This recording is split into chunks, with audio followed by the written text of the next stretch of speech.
Can the dead be reborn? Is there life after death? This little boy believes there is. Hello, my name's Camden. Cameron remembers a past life on the remote Scottish island of Barra, over 200 miles away from his home in Glasgow. I lived in the White House with my mum and dad and my 3 brothers and sisters.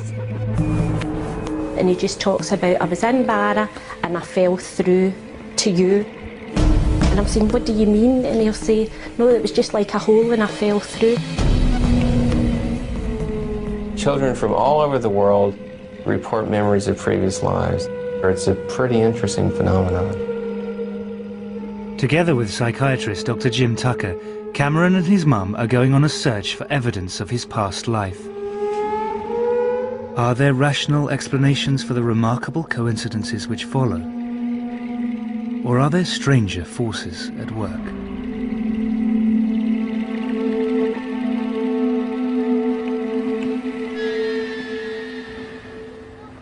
Norma Macaulay is a single mum who lives in Glasgow with her 2 young sons.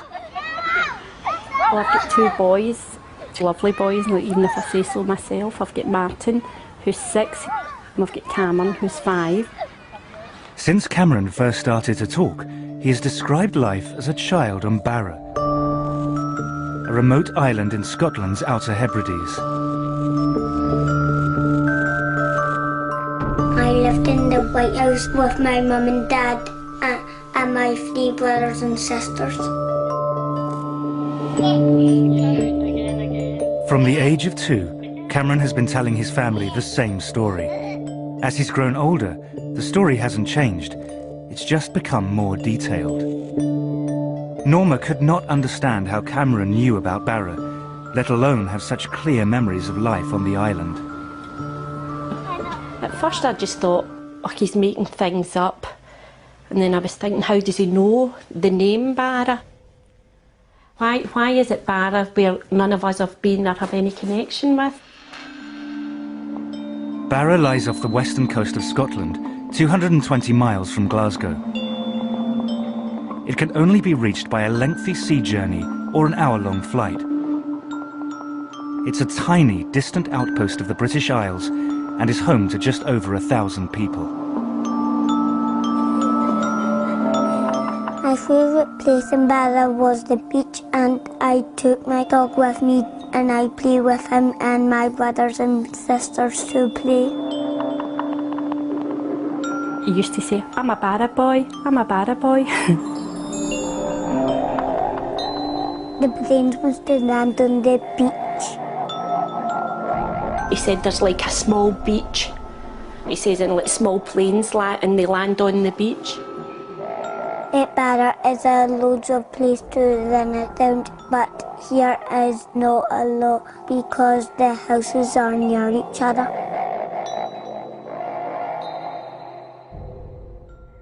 I did one time say one of these days we will go up and see Barra, and then it's like, well, I'll show you where my house is and I'll show you round.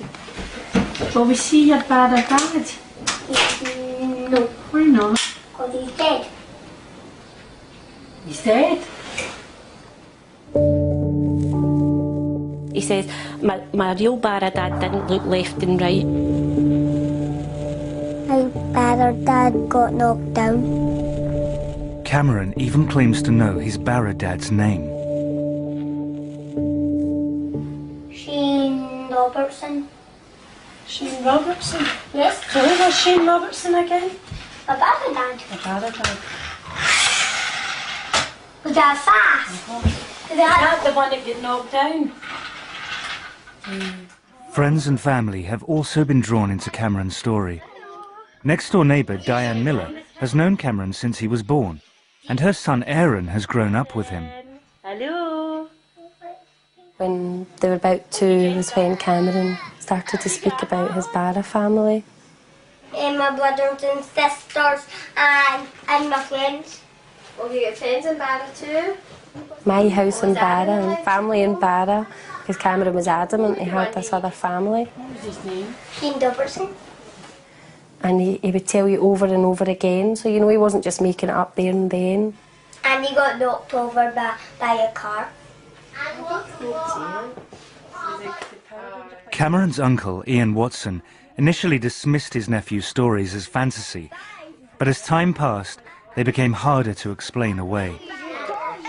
It's just the fact that he's just consistent in, you know, the things that he's saying and the story that he keeps coming up with.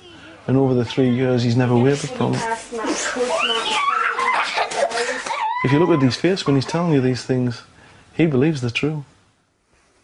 My dad and mum had long hair and she got cut short. They'll say, I was with my Barra mum before you had me, before I came to this family. And he just keeps saying to me, you'll really like her, you'll really like her, she's really nice. One time I said to him, joking, do you love me or your Barra mum? And he says, I love you both the same. I thought he would have said me, but he never.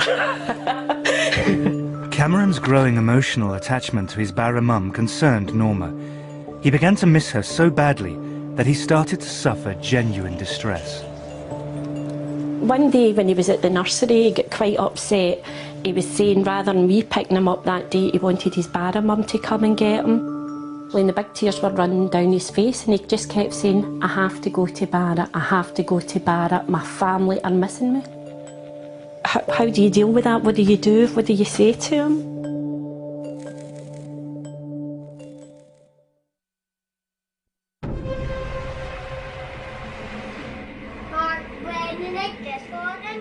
Ever since he could speak, Cameron has described a previous life, growing up on the remote island of Barra in the Outer Hebrides.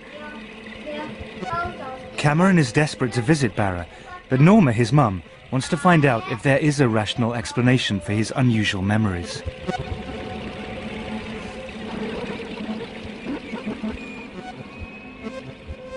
I think I'm a very open person, but this was still throwing me. I mean, I believe Cameron does know Barra. How he knows it, I don't know.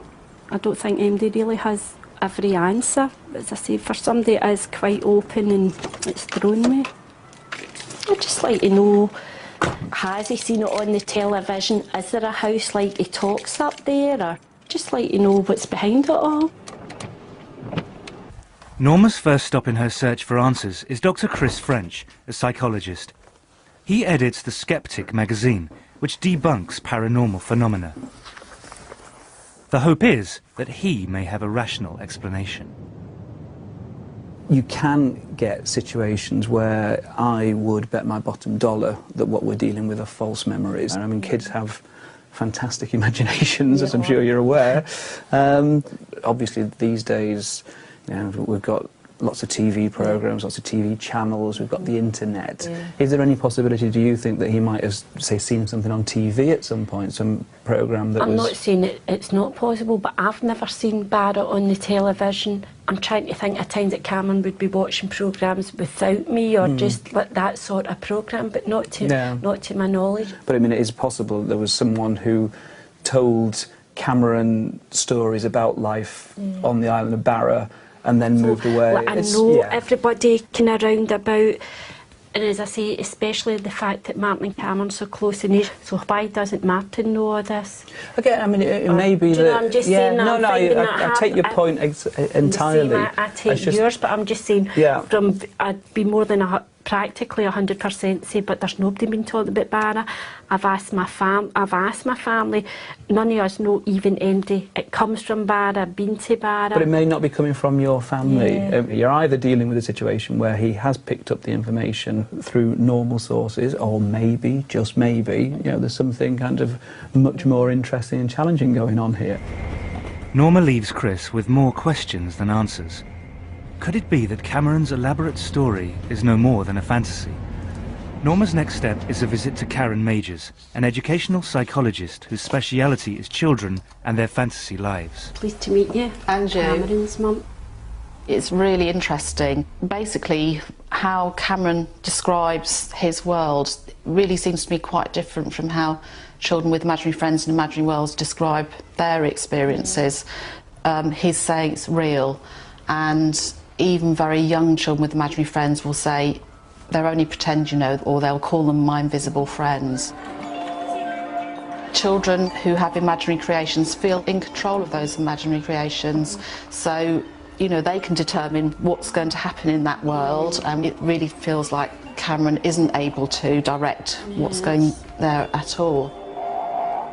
There is a consistent pattern, and Cameron's experiences don't really fit into that pattern, so I think it's about exploring other possible interpretations about how to understand Cameron's experience.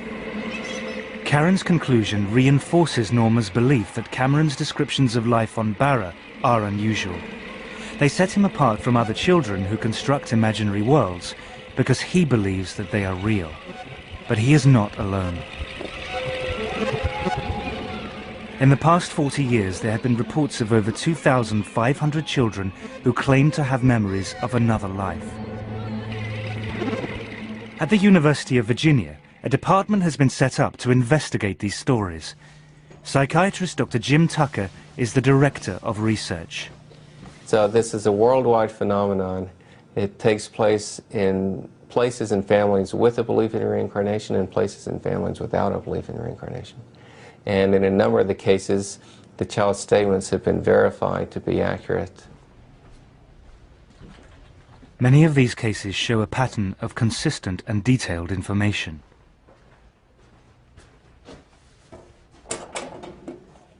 The children will usually start talking about these memories at a very early age, usually 2 or 3. Some of them talk about them matter-of-factly, but other children use great emotion in describing these things and will often long for the previous family.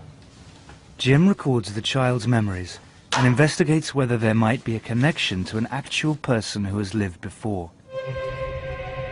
Many of the cases seem to defy simple, rational explanation.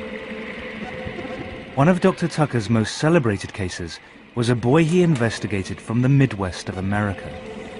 This is a very interesting case of a boy who had memories of being his grandfather.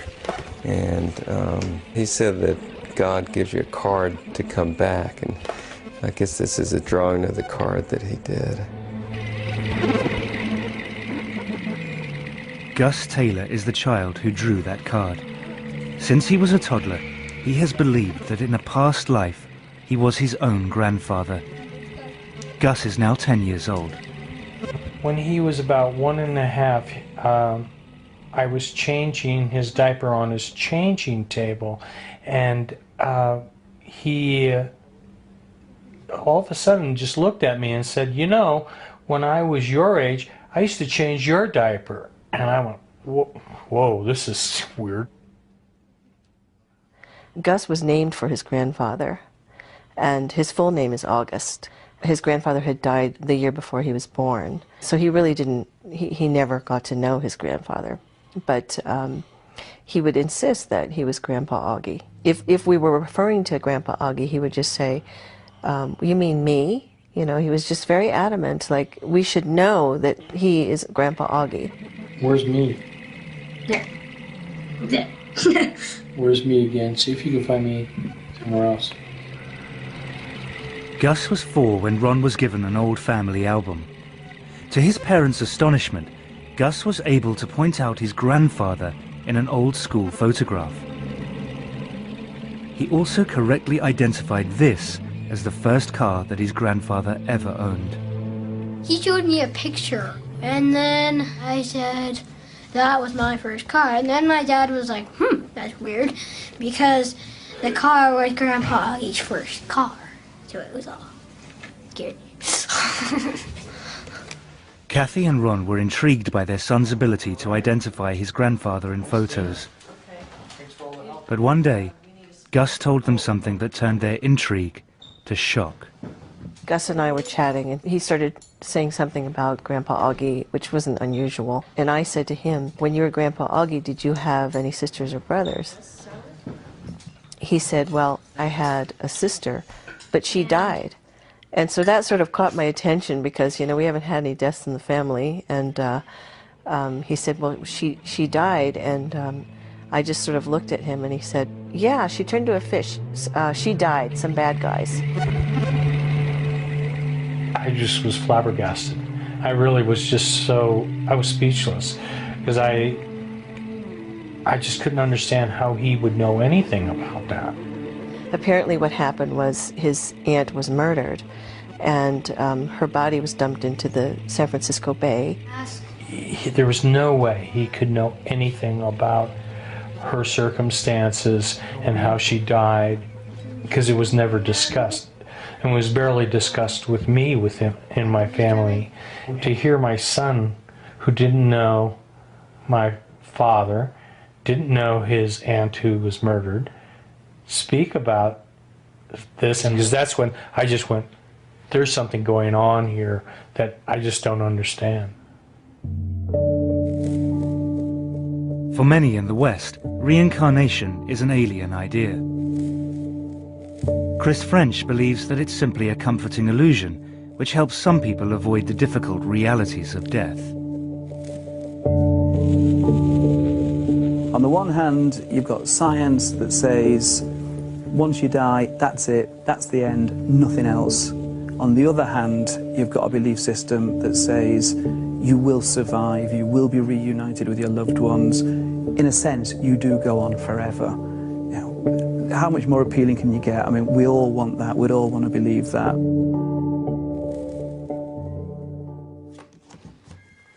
For Kathy Taylor, her son Gus's belief that he was his own grandfather reborn went totally against her own religious upbringing. I grew up a Southern Baptist. My father's a Southern Baptist minister, and Southern Baptists certainly don't, teach anything about reincarnation. So that was not, that was furthest from my mind when Gus started saying these things. This one day he sort of popped up and looked at me and said, "You know, Mom, when we die, we get to come back." And he looked at me again and he said, "I used to be big and now I'm a kid again." And he was just very excited about this.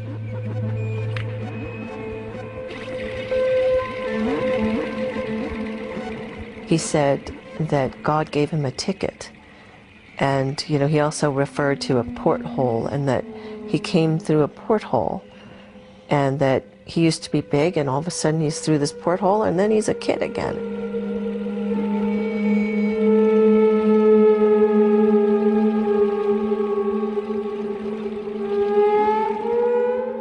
Curiously, the description of the rebirth given by Gus in America has strong parallels with Cameron's account in Scotland.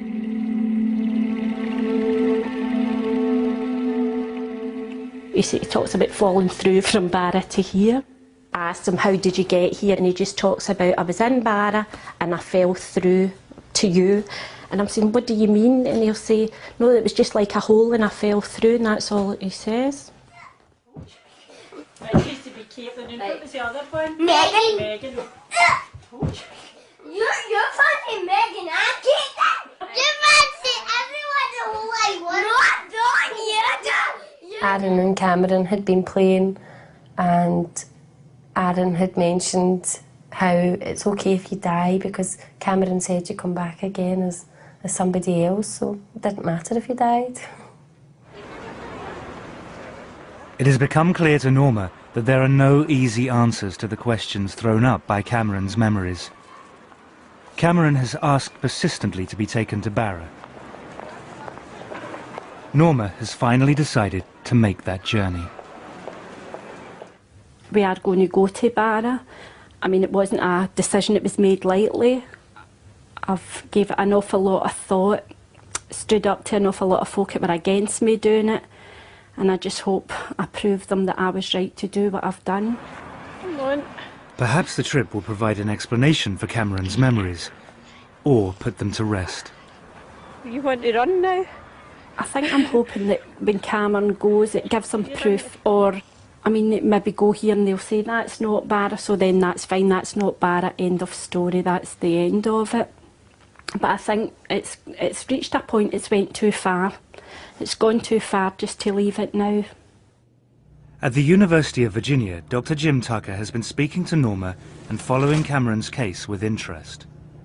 Well, Cameron's case certainly sounds like a very promising one. He's given the name of a place, which fortunately turns out to be a rather small place, and he's also given the name of a person. So with all the details that he's given, if we're able to verify a match, that would be quite intriguing. For Jim, to follow a case as it unfolds is a unique opportunity. He is flying from Virginia to Glasgow to join Norma and pursue the story in person. I mean, as it stands now, it's a very interesting story. If we're able to verify the statements, then it becomes more than that, because then it becomes evidence that he actually does have memories that have carried over from a previous life. This is Cameron. Hi, Cameron. Cameron, you saying hello? Hello. I'm Dr. Tucker. How are you? This is Dr. Hi, Tucker. Martin. What can you tell me about the house that you lived in? It was white. How many stories were there? Was it just one level, or was it more than one? One level. Yeah. Did you see your dad get knocked out by the car? Yeah. You remember his name? Yeah, what was his name? Shane Robertson. Shane Robertson. Do you remember what he looked like? He had spiky hair and he always wore shirts. Spiky hair? Is that what you And said? always wore shirts. So Norma finally has someone to talk to who really understands her experience. It was getting to a point he was that convincing. I'm sure folk thought I've adopted him, or like he wasn't really mine, because he spoke so convincing about this other family. And has it slowed down, or is it still going as strong as ever? It calmed down for a wee while, but then it's back. Is he excited about the trip? Yeah. Yeah.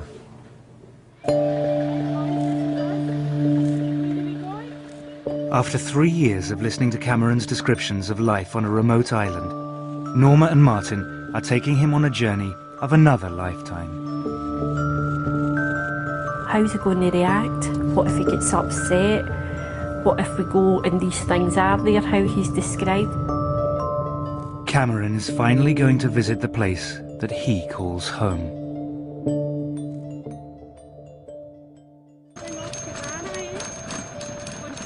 Norma and her sons Martin and Cameron are leaving Glasgow to fly to Barra, an island in the Outer Hebrides of Scotland, where Cameron believes that he lived in a previous life.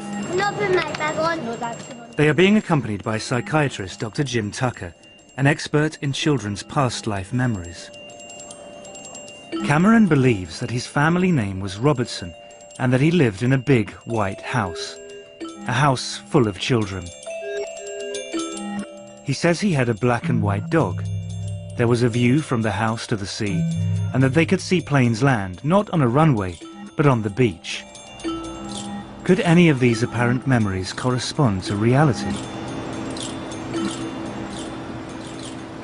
You know, there's a concern that if he really is having memories of a previous life, that taking him back to that place might be traumatic. But what usually is the case is actually the reverse, that seeing the old place kind of puts the memories in perspective so that the child is then able to let go of them more.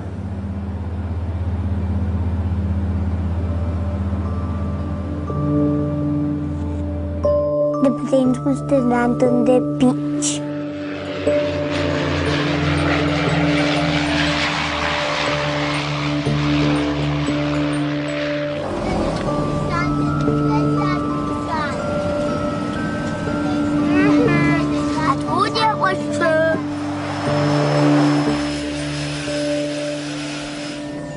You recognise it? Yeah.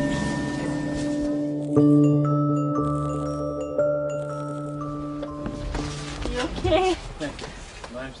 Yeah, good boy.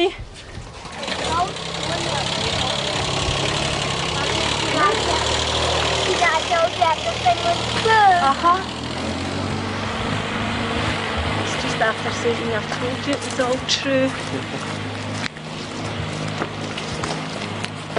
Feel happy to be here? Yeah. It looks nice here. Looks nice here. They go into the airport to collect their bags.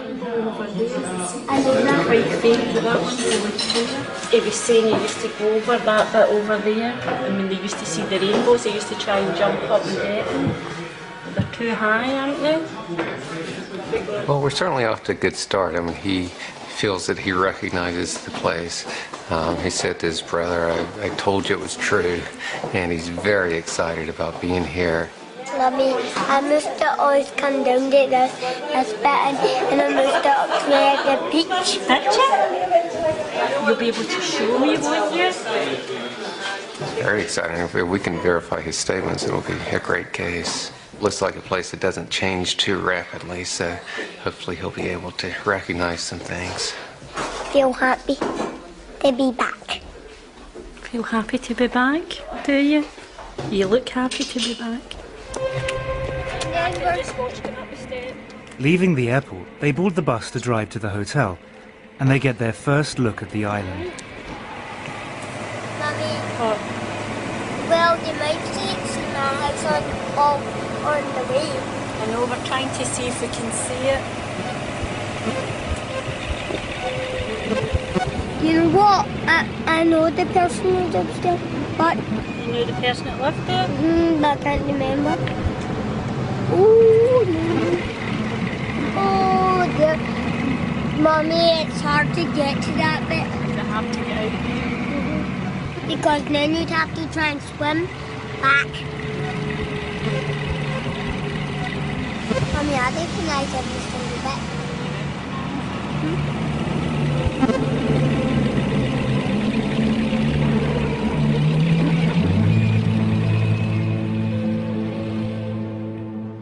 Cameron, don't jump about the bed.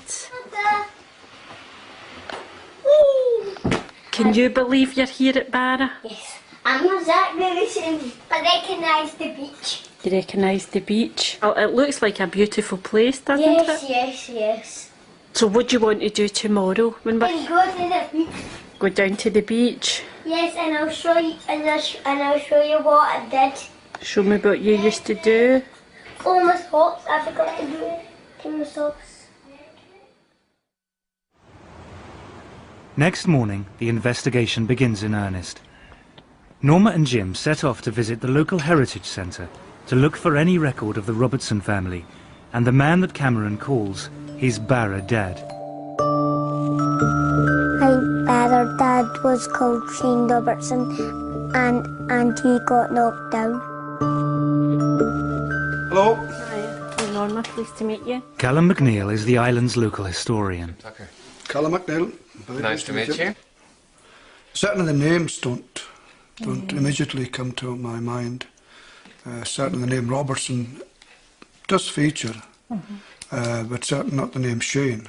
And the name Robertson itself only features occasionally in the history of the islands. There doesn't seem to be any evidence that a family called Robertson lived in a house by the shore. Could Cameron be wrong about the name, but right about the house? I could see the beach when I looked out the window, and sometimes my brothers and sisters could go by themselves, and I looked out my window seeing the planes land on the beach. And my brother said a black phone, and how you dial is you just go like that. He has provided some clues about the location and the period in which he says he lived on the island. Since he's talked about the planes landing and talked about phones, what sort of era would that put him in? More than likely after the war. After the More than likely after the war. And since he's talked about the plane landing and seeing that, we're probably thinking of a family toward the north end. Oh, yes, I would say so. If the to and froing of aircraft from the beaches featuring the island, that would indicate the north end of the island. It's not much to go on, but they set out on a trail back to the north end of the island.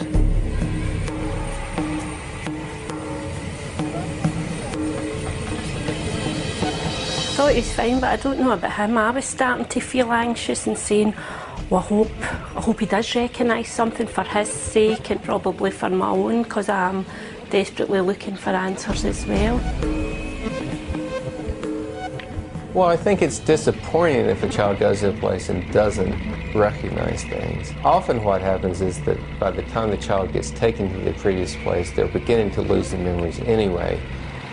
Children seem to lose these memories by the age of 6 or 7. And this is the age where children are starting school and getting more fully wrapped up in this life. They have driven past many of the houses on the island, most of them white, some near the sea. But Cameron recognizes none of them. Sometimes I say I wish I could get in his head just for 5 minutes to see what it feels like to him. Because obviously to him it's real. My dad and mum had long hair and she got cut short.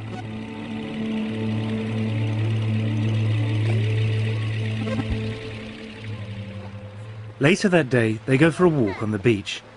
The adults may be disappointed, but Cameron is happy just being on the island. He's delirious about being here, and at one point he actually said to me, "Is my face shiny? Is it red? Is it shiny? I'm just so happy." He keeps saying to Martin, "See, I told you, it's not lies, it's true, we're really here, it's real." Apart from the planes that land on the beach, there has been no other link between Cameron's memory and the island.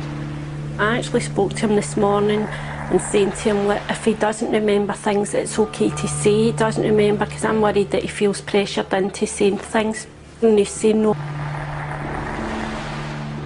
There is no white house above rock pools with a view of the beach where the planes land. No black and white dog. No family Robertson. They return to the hotel. The trail has gone cold.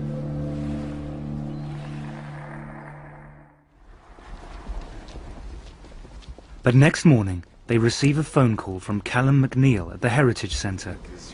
He wants to speak to them urgently. He has some new information. Phone call today informed me that there were people living with the name Robertson on the north end of the island, in a house by the shore. It's a white house by the shore. Couldn't get much closer to the shore. Callum's records were only for properties owned by islanders, but the Robertsons were from the mainland. And when were they there? 60s, 70s, I believe. Yeah. So we know exactly which house it was. We'd be able to go see it. Sunderland. Directions to the house take them down a different road to the ones they had been searching before. Jim and Norma don't tell Cameron where they're going. They don't want to influence his reaction or disappoint him. They follow a small coastal track. The house comes into view as they turn the final corner.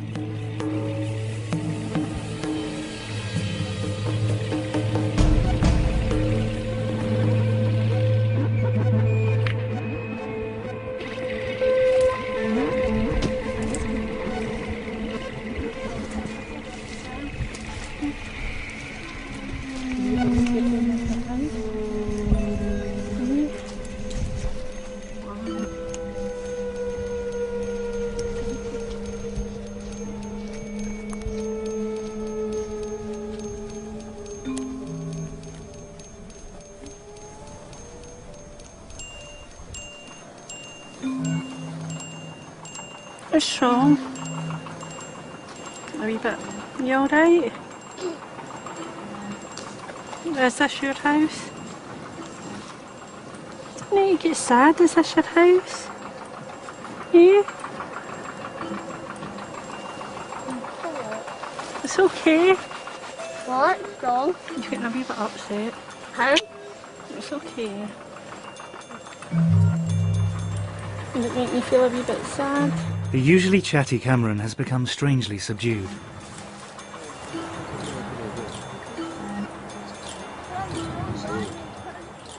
Just below the house, there are rock pools, and there is a gate to the beach.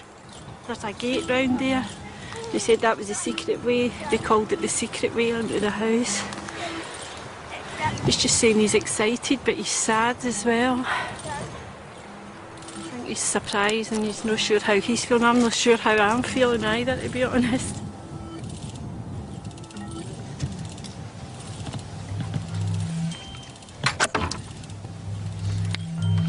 Can we come in?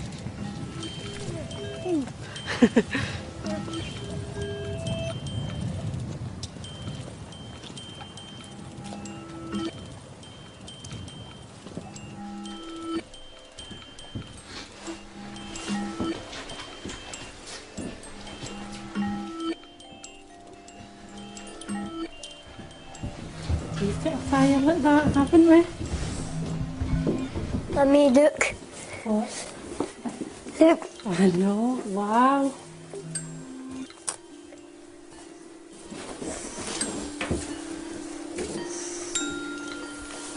You okay? Although much of the furniture and decor is recent, some of the features of the house, like the open fire, have remained unchanged for decades.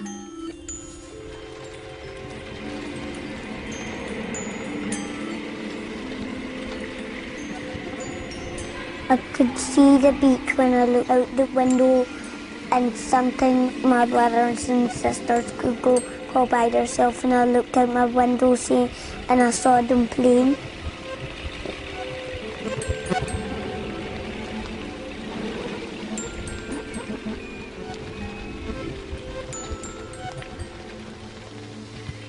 The girls were in this room? Yes. And the boys were in the other room? Yes.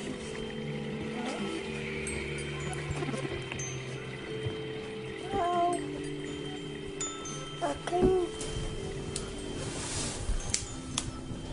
Was it the same stuff? No.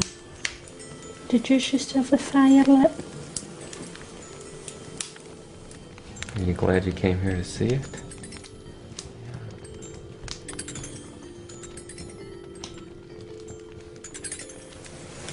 Did you think your Barra mum was going to still be here?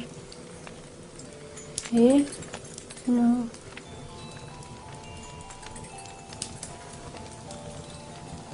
Do you miss her? Oh. You got me, haven't you?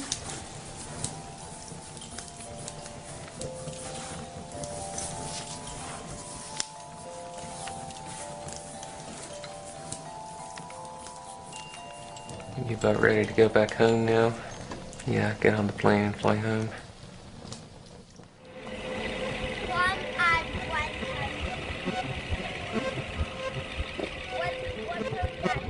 Well, it's been quite an interesting trip. I mean, we came here with a name and a description of a house, which was not very much to go on. And we found that, in fact, there was a family here, and that, in fact, they had a house in the right location and the right appearance of what we were looking for. At this point, the investigation remains inconclusive, but we've got some very solid leads to go on, and we should be able to find out the details of this Robertson family to see if, in fact, they do match with what Cameron has been saying.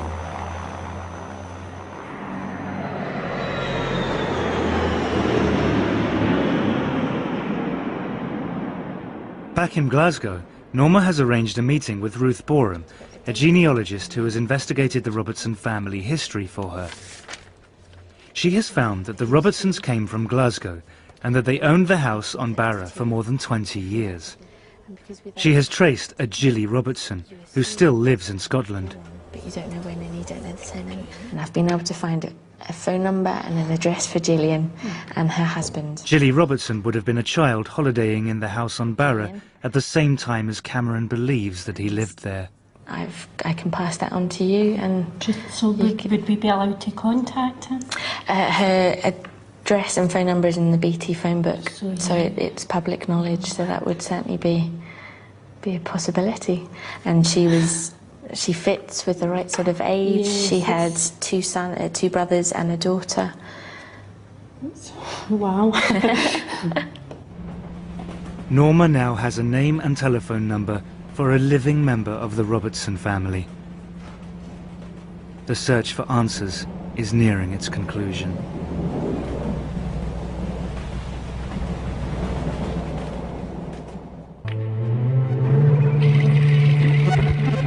This is the house that 5-year-old Cameron believes was his home in a past life.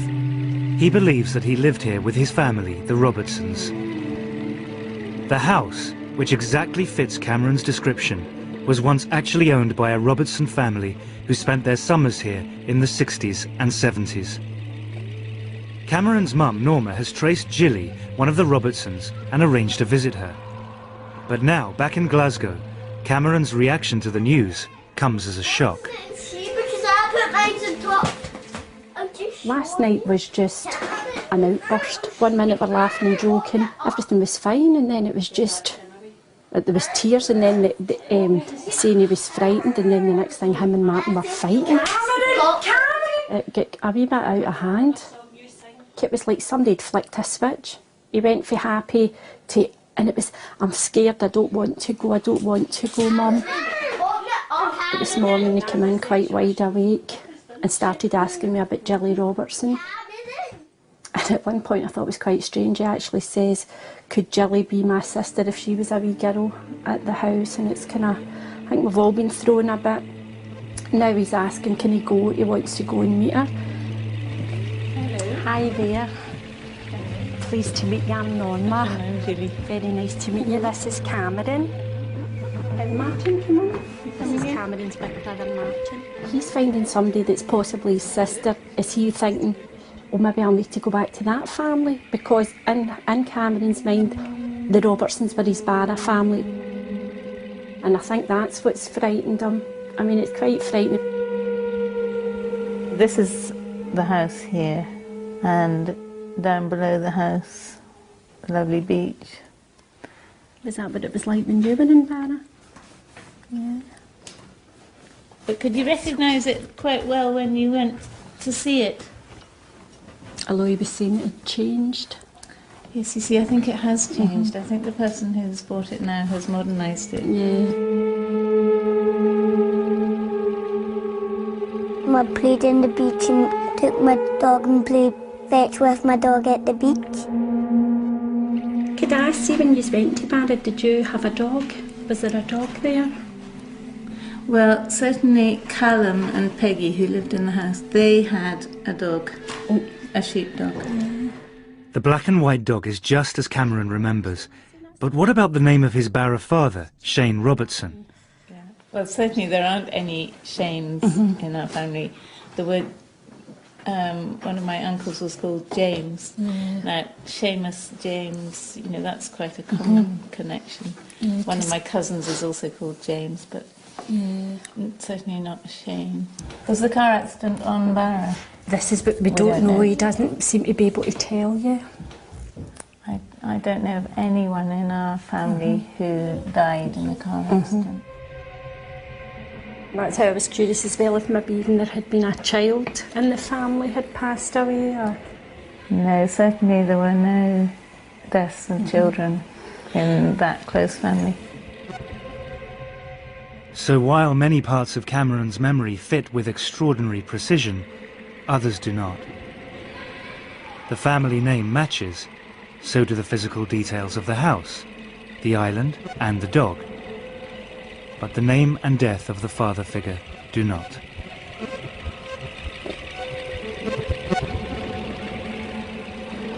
First I thought, I'm going to be disappointed if it doesn't make sense. And then there's a part of me, I think it would have been too freaky if everything was 100%. A lot of the things tie in and match up, seem to match up perfectly, where there's other things just don't fit in at all. But I look at it as, if I'm describing my past or trying to tell you things, there's things I would probably remember and tell you spot on, and there's other things, if my sister was telling the same story, it would be different. I just think there's been more things tied in than didn't. If these, in fact, were past life memories, then we have to look at the question of why some of them were correct and some weren't. Was this just a remarkable coincidence, or could it be something more? He could have had memories from more than one life, and they could have gotten mixed in together. There's just a lot that we don't know about it. And I don't think I realised myself how much it might affect me going into the house. I mean, for a split, it actually felt as if I could be physically sick. It was, I don't know, and then there was the worry, what if all these memories come flooding back to Cameron and upset him? And then also I was thinking, what if he has had another mum? He certainly responded to the house in a way that made it seem that this was a special place for him. He may have had some memories and emotions that somehow existed on this island beforehand, in another life and then somehow carried over to him.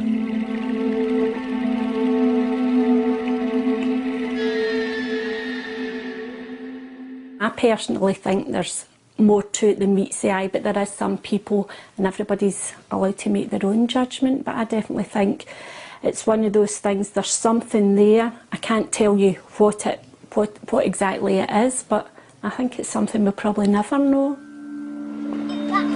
In the end, there are no tidy answers. But one thing is clear, the persistent memories that Cameron once had of another life on a far-off island trouble him no longer. I think that since Cameron's been to Barnet and the fact that we've seen it for ourselves, it's as if it's put it to rest in his mind that he doesn't have to go on and prove it anymore. And he just seems so calm about it. Before it was, everything was hyper and jumping about, and where it's like, yes, I was at Barnet, I seen my house. It's just so calm now, it's quite unbelievable the change. And the new series of Extraordinary People continues next week with Derek, who can't see and has the IQ of a 4-year-old, but when he sits at a piano, he becomes a musical genius. That's next Monday at 9. Next tonight, Guys and Dolls. And I fell through to you.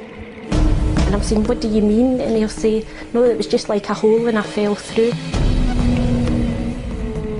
Children from all over the world report memories of previous lives. It's a pretty interesting phenomenon. Together with psychiatrist Dr. Jim Tucker, Cameron and his mum are going on a search for evidence of his past life. Are there rational explanations for the remarkable coincidences which follow? Or are there stranger forces at work?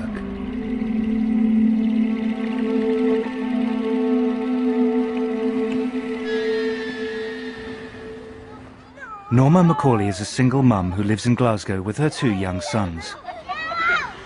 Well, I've got 2 boys, lovely boys, even if I say so myself. I've got Martin, who's 6, and I've got Cameron, who's 5. Since Cameron first started to talk, he has described life as a child.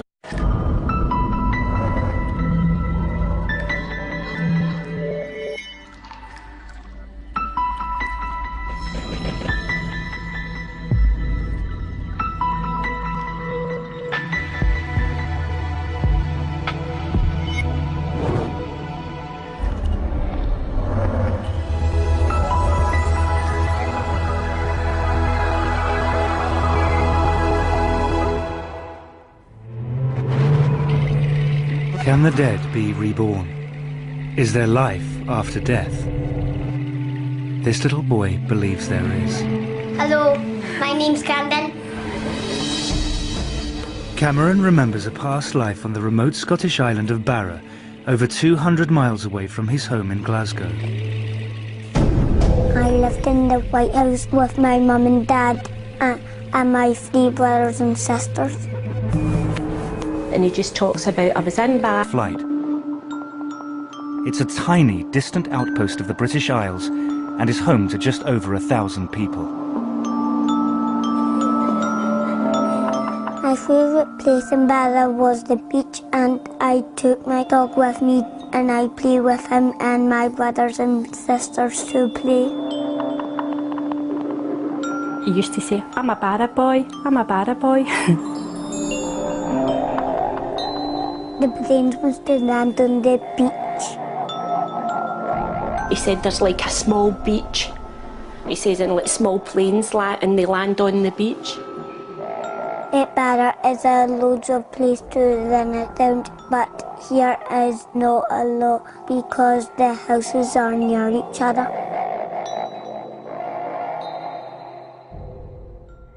I did one time say one of these days we will go up and see Barra, and then it's like, well, I'll show you where my house is. From Barra, a remote island in Scotland's Outer Hebrides. I lived in the White House with my mum and dad and my 3 brothers and sisters. From the age of 2, Cameron has been telling his family the same story. As he's grown older, the story hasn't changed. It's just become more detailed. Norma could not understand how Cameron knew about Barra, let alone have such clear memories of life on the island. At first I just thought, oh, he's making things up. And then I was thinking, how does he know the name Barra? Why is it Barra where none of us have been or have any connection with? Barra lies off the western coast of Scotland, 220 miles from Glasgow. It can only be reached by a lengthy sea journey or an hour-long. I'll show you round. Will we see your Barra dad? No. Why not? Because he's dead. He's dead? He says, my real Barra dad didn't look left and right. My Barra dad got knocked down. Cameron even claims to know his Barra dad's name. Shane Robertson. Shane Robertson? Yes. So who was Shane Robertson again? My Barra dad. My Barra dad. Was that fast? Is that the one that got knocked down? Friends and family have also been drawn into Cameron's story. Next-door neighbour Diane Miller has known Cameron since he was born, and her son Aaron has grown up with him. Hello. When they were about 2 was when Cameron started to speak about